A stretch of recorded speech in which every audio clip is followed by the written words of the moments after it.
Passion flowers. I have white ones here, kind of light purple white, and I have darker ones. Ones are really purple. And this one here has more white petals.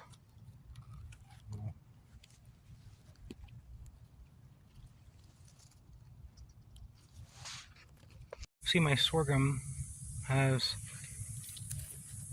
mucilage all over the roots here.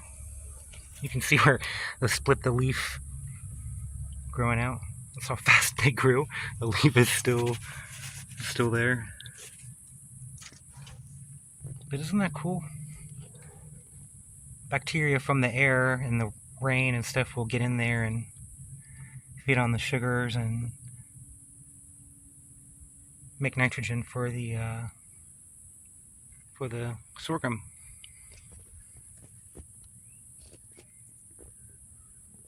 Only happens if it's really humid. It's been raining a lot.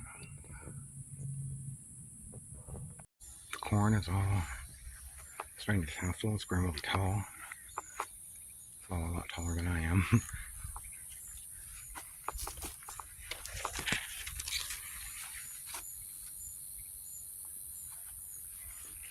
Silks on this one here, and it looks like another one starting to form right here. Maybe that's a better angle.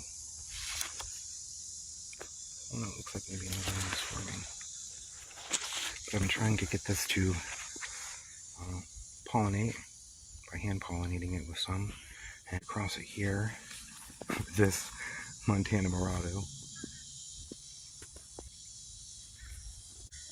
This is what a normal corn run in the US does in the summer here. It's just so hot, it just doesn't really grow. And a lot of times even in the fall and spring it can stunt its growth. This was planted because I wanted to plant different ones in between and test different stuff and grow other things and just to see if it would grow. Now that it will, I'm going to be doing different spacing next time, more intensely.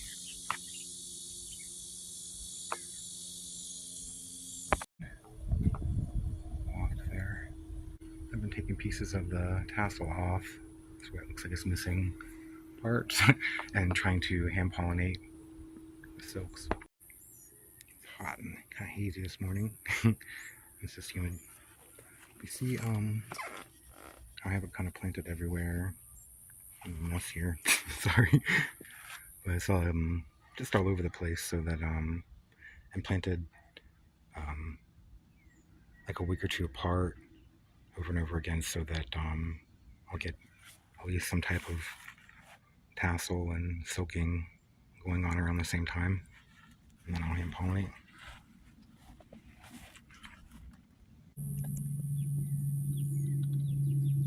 This corn has done great here. It's done better than the corn has done in the spring of hope. It's crazy. Roots that it's making to try to prop itself up.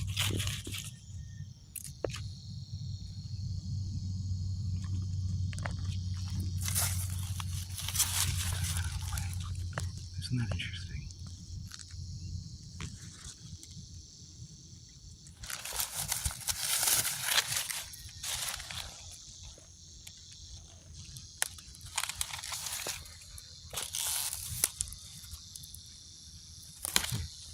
Flew over and then grew straight up and doesn't seem to mind, and now it's making roots to brace itself.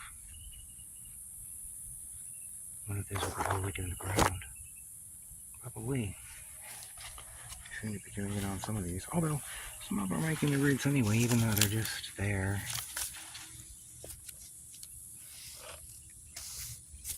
There's not really a reason to it. I guess maybe it just needs some more roots before it makes a cob, because I know they don't need the extra strength. I don't know. I just think that's pretty cool. If you can tell, but I have two varieties of Seminole pumpkins that I've planted, and one of them is definitely different than the other and outliving the other. One of them makes these beautiful big, large leaves, and one of them has smaller leaves, and they stay more of a solid green color, while this one is more, this seems to be more resistant to everything. And the flowers, some of them are really, really interesting shaped. They're like really long and like trumpet-like. Difference in the two types. This one type here, and this is the other kind here. And this one also makes really large flowers that just seem a lot more unusual. They were very long. One of them was like really, really long. I thought it was kind of neat. Some mushrooms.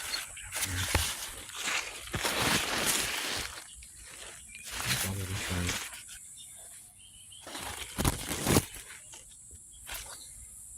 I don't even know what they are. There's a little pumpkin there. It's all closed up now, so I'll leave it alone. But yeah, it was really large. You can see how it's taken over.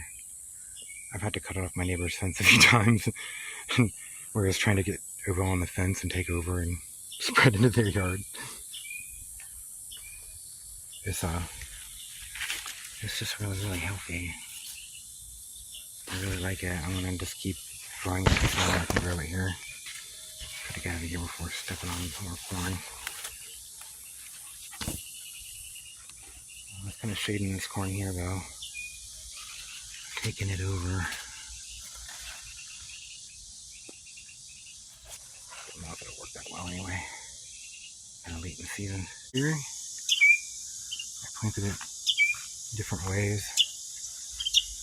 Planted it all in one section here. Planted it kind of in a circular pattern here. Planted it in like one little clump there. And here's also making roots.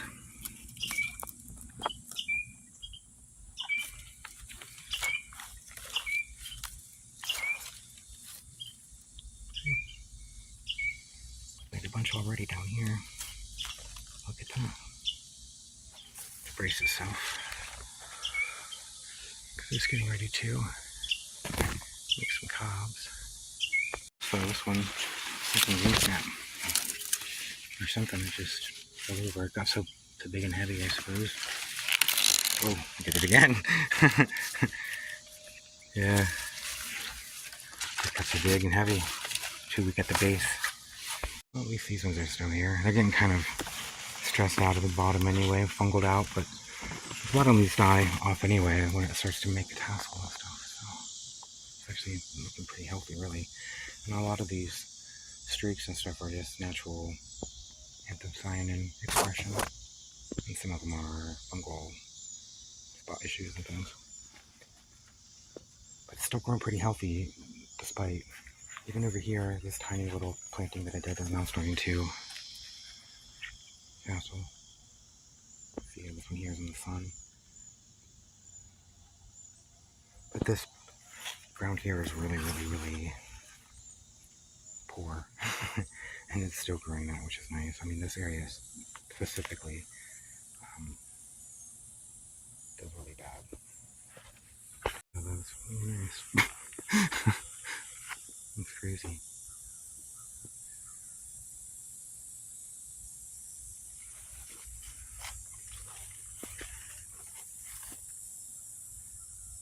That's just a giant pumpkin. I've never grown one that large before, so I'm just kind of impressed. Plant-wise, I've never seen one with large leaves grown like that, especially since I've been here. They struggle with the heat and humidity issues, so, you know, the fact that it's been doing this in the summer and it's August is amazing.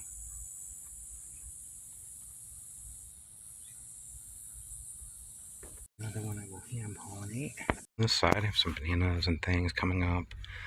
I took everything out of here and ripped it all out, and I guess I'm going to start over and solarize it, and then it'll be ready for stuff in September or October or something.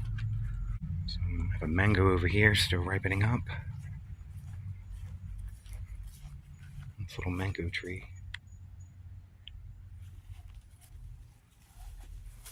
Oh, there's an ant on it though, which means maybe it's getting ready. No, it's still really, really hard.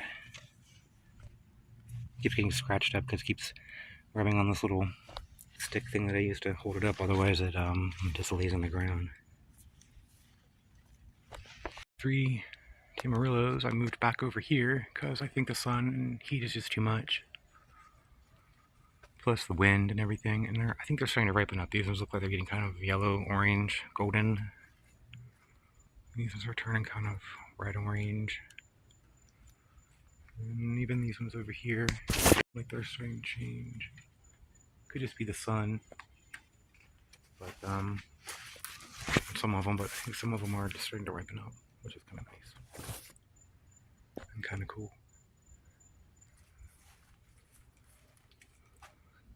I'm going to be saving seeds from all 3 varieties to share with everybody.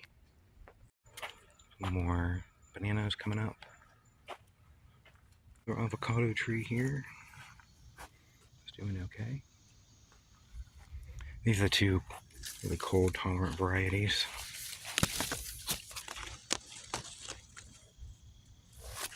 Do I put Joey tag on here? I don't think so.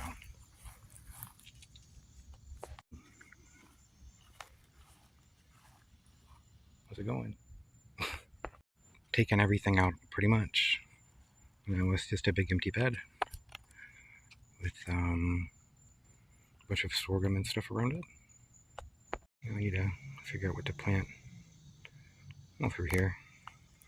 We'll see though.